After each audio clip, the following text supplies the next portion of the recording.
తల్లావజ్జుల సుందరం director. అప్పటికి చాలా లబ్ధ ప్రతిష్ఠలు అంటే 125 కన్నా ఎక్కువ బెస్ట్ డైరెక్టర్ అవార్డ్స్ తీసుకున్నాడు. అబ్బా!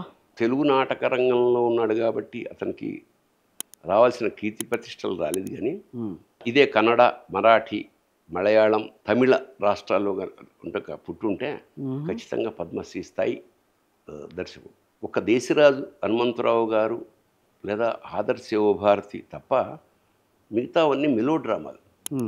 రామయ్య ఇంకా రాలేదాలు, అమ్మ నిన్ను చూడకుండా ఎలా ఉన్నాను, ఈ మెలో డ్రామా అతిగా నాటకం ఆడుతున్నాడు రా అంటే నాటకం ఆడుతున్నాడు అలాగా ఉండేది. కానీ ముగింపు లేని కథ ఎప్పుడైతే వచ్చిందో నాటక రంగంలోనే ఒక చిన్న రెవల్యూషన్ ఏమిటంటే మన కృష్ణశాస్త్రి గారు ఒక కామెంట్ చేశాడు, ఇది ముగింపు లేని కథ నాటకంలో లేదు, కిటికీలోంచి చూస్తున్న పక్కింట్లో ఉన్న జీవితంలో అలాంటి ఒక